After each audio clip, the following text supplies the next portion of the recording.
Welcome back. All right, everybody. Final section of the unit. This is where we kind of go over the last method to solve quadratic equations. And yeah, this is the final method you'll be learning before the test. As you can tell, I'm wearing the same outfit as last class's video because I'm recording all the lessons this week on Monday since we didn't have school. All right. So, all right. This section is the quadratic formula. You may or may not know the quadratic formula. I don't know if you've gone over in middle school or not. But yeah, let's start off with what is the quadratic equation? Because there's a difference between quadratic equation and the quadratic formula. We know the quadratic equation, or at least you should, because we've already, that was the whole purpose of this unit. Quadratic equation, y equals ax squared plus bx plus c. Remember, that's nothing new. Basically, you have your x squared term, your x term, and your constant. There is no x, there's no variable, it is the constant. Whatever is here, you are adding or subtracting, no matter what your x is. It is the constant. You have your x term, and you have your squared term. All right? Pretty easy. You should understand what that is. Nothing new. However, there's something called a quadratic formula.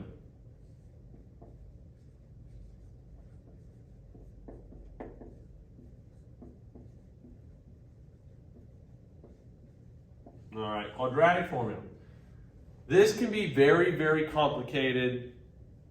Can be hard to. It can be. I shouldn't say it can be complicated. It can be complicated, but it can be very, very hard to remember the formula. Your formula looks like this: x equals negative b plus or minus square root b squared minus 4ac all over 2a. So, negative b plus or minus the square root of b squared minus 4ac over 2a. This is the quadratic formula. You may have seen this before. You may not have. You may have learned it as a song because some teachers, apparently there's a song that goes into it like x equals negative b plus or minus square root b squared minus 4ac all over 2a. I think that's how it goes. I don't know. I never learned it. I'm just trying to think of how other people have said it to me. But that's your quadratic formula. So we're going to talk about how to solve something in this form using this equation. Why would we do that? Because there are some equations, some quadratic equations that can't be factored. They're not factorable. There's no way to factor them. When you can't factor, you use the quadratic formula. Okay? So, our problem that we are going to be showing this concept on is x squared plus 6 equals 5x. All right. What do we have to do first? You should already know this. That's not that is not a quadratic equation form, is it? That doesn't have a 0 on one end of the equal sign, which we always have to have. So what do I have to do? I have to subtract 5x from both sides. All right. If we do that, these cancel out, and what I'm left with is x squared minus 5x plus 6 equals 0. Okay. So, what do we do with this? Well, it's pretty easy. Well, I should say pretty easy. Basically, we just ascribe a numerical value to our a, b, and c. So, remember, my a is my x squared.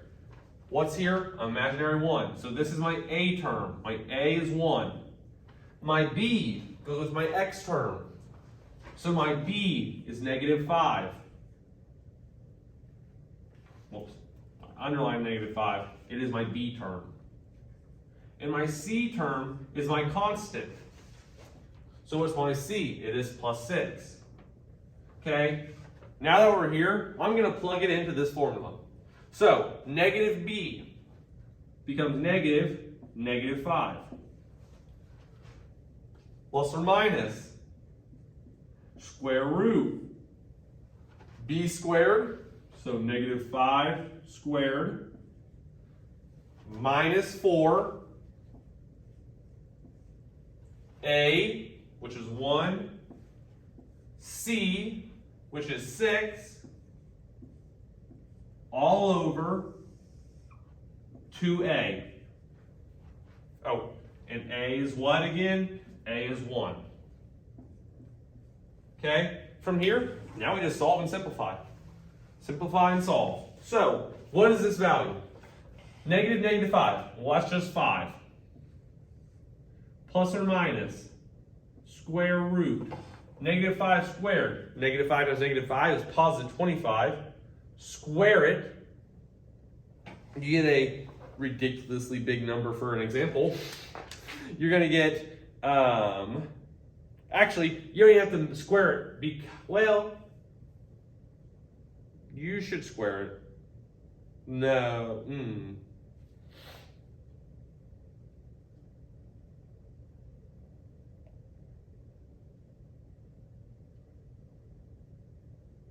No, we already did. 25.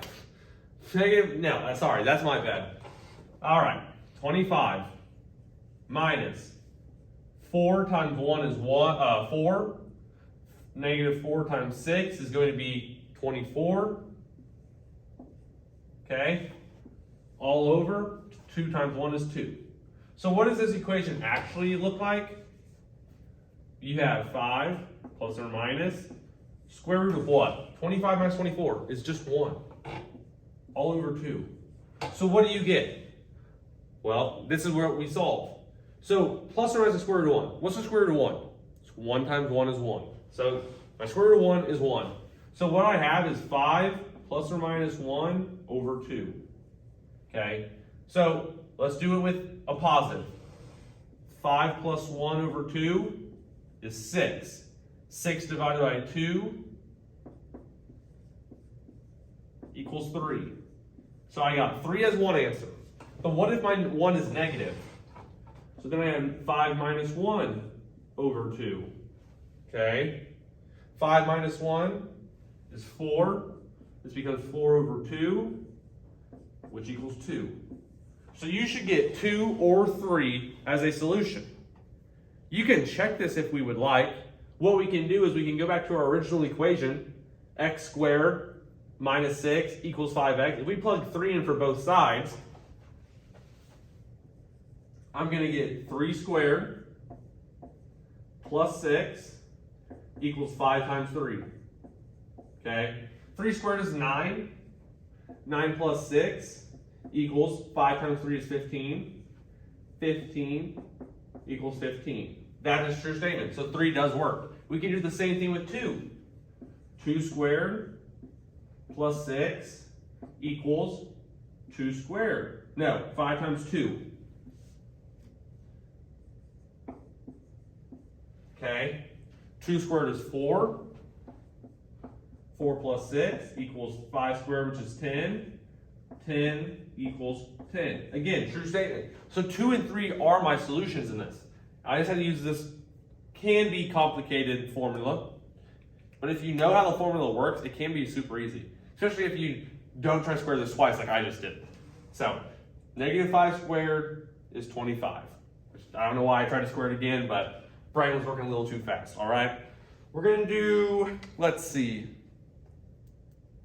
Let's do one more of these, and then one more different example, okay? So I'm going to come over here, I'm going to erase this.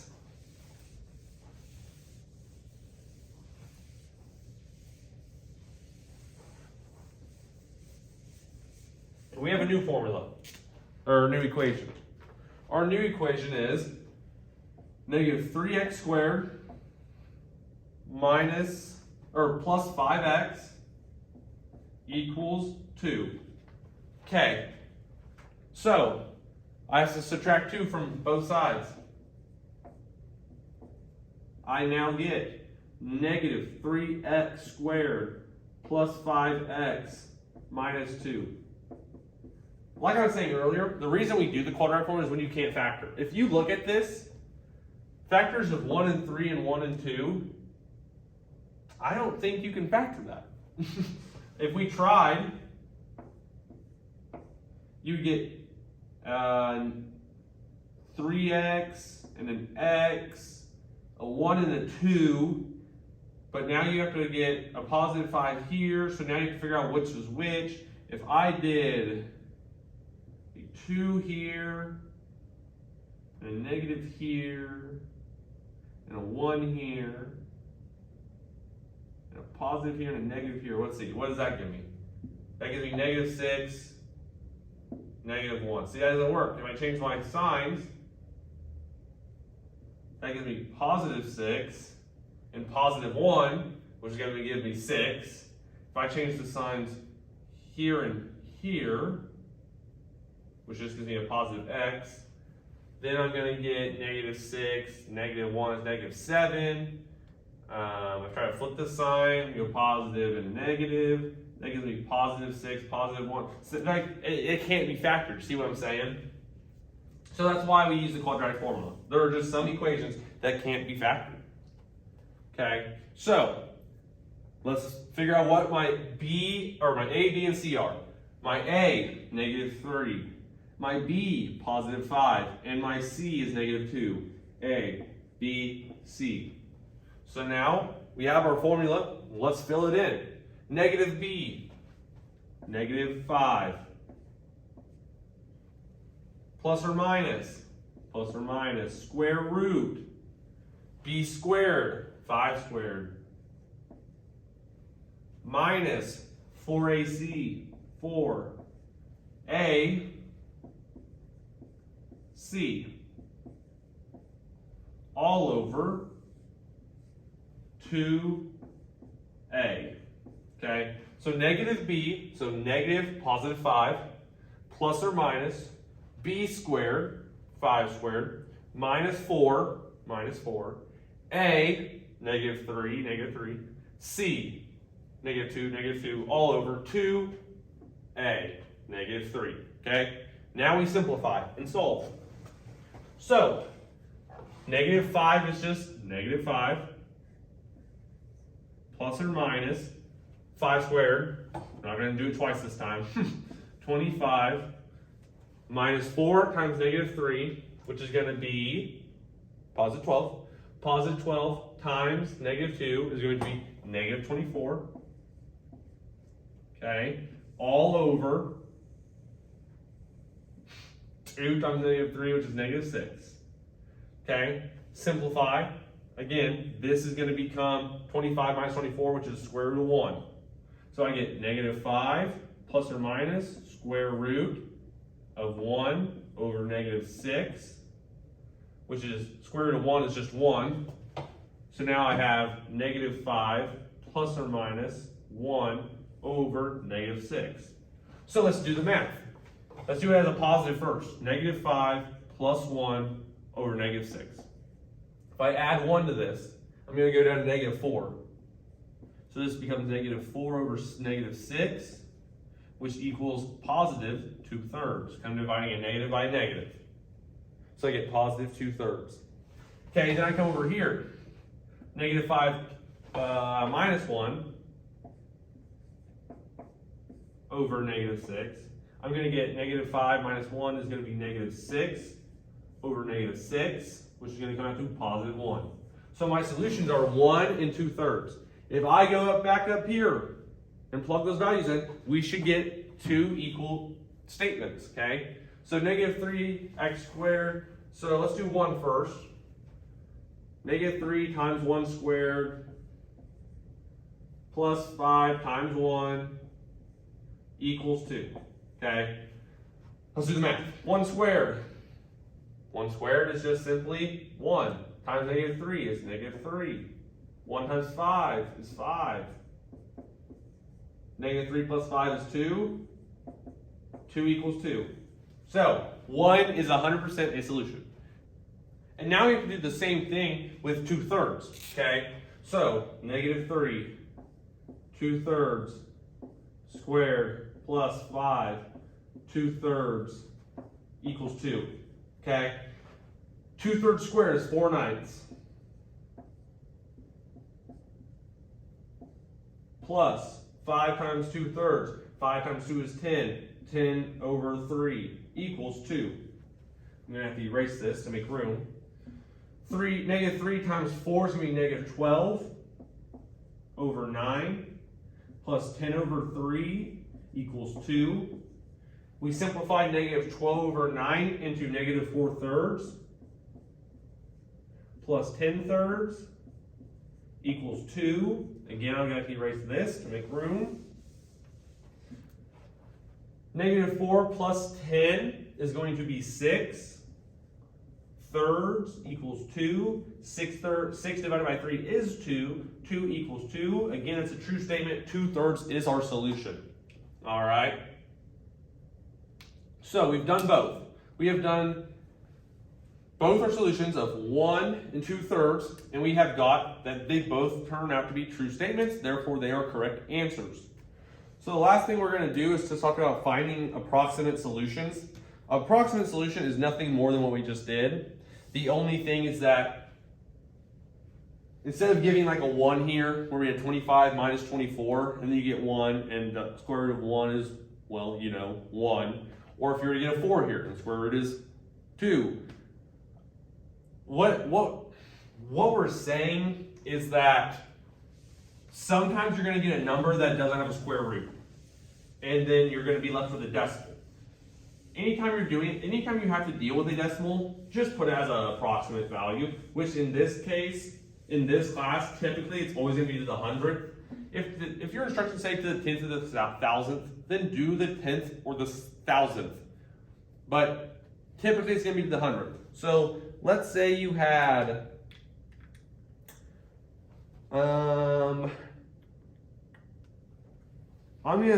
let's say you're doing this equation, 2x squared plus 4x minus 7 equals 0. Okay, and I put that in the quadratic equation. I'm going to skip some steps, and I just get x equals negative 4 plus or minus square root 4 squared minus 4 times 2 times negative 7 all over 2. Okay, so we get this. And then we simplify. And you're going to get x equals negative 4 plus or minus the square root of 72 over 4. Okay? So if that's the case, 72 doesn't have a square root. So using the instructions, it says finding approximate solutions. Round the solution to the nearest hundredth. Basically, when you have to go to do this math, just use a decimal to the 100th. So in this case, you would get x equals negative 4 plus or minus 8.49 over 4. Okay? And then you just solve. Negative 4 plus 8.49 divided by 4, and you should get 1.12. And then you would get negative 4 minus 8.49 divided by 4 and get negative 3.12. So positive 1.12 or negative 3.12. But see, all it's saying is this doesn't have a square root. Can't square root it. So turn it to a decimal to the 100th place, and that's going to be close enough. You would have something like, instead of saying it equals, you would say x is approximately 1.12. Or x is approximately negative 3.12. Okay? But that's really all there is to this section. Yeah, not too much more than that. You're just basically going to be working with the quadratic formula, going from a quadratic equation to the quadratic formula to your solution. Okay? That's really all there is to it. Let's talk one more thing, because this is the final section, about what it means and how you pick the method to solve a quadratic equation. Because we've learned several methods. So how is the best way to use it? All right. So we learned 3 methods. So let's say picking a method.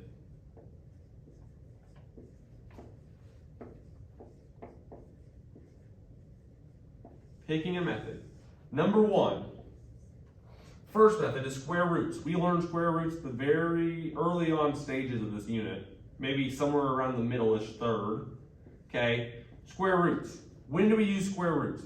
You use square roots if there is no b term, or no x term, okay? If there is no x term, then you can use the square roots method. Basically what this is saying is if b equals 0, then square root.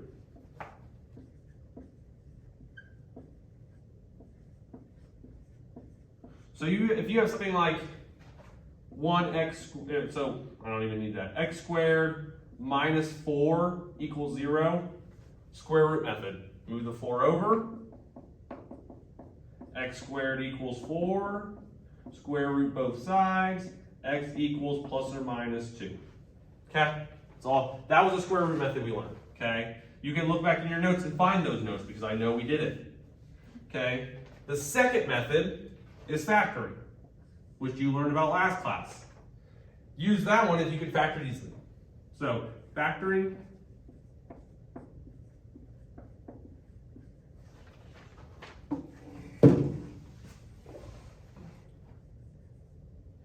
If you can factor easily.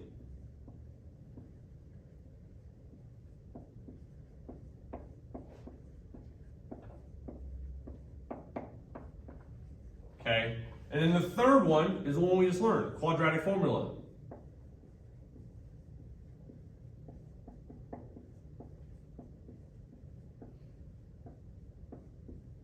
And you can use quadratic formula if you cannot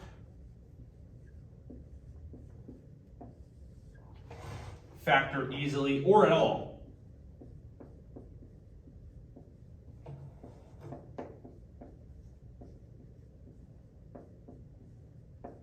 Okay, so if you cannot factor easily or at all, like let's say your A, B, and C are all fractions.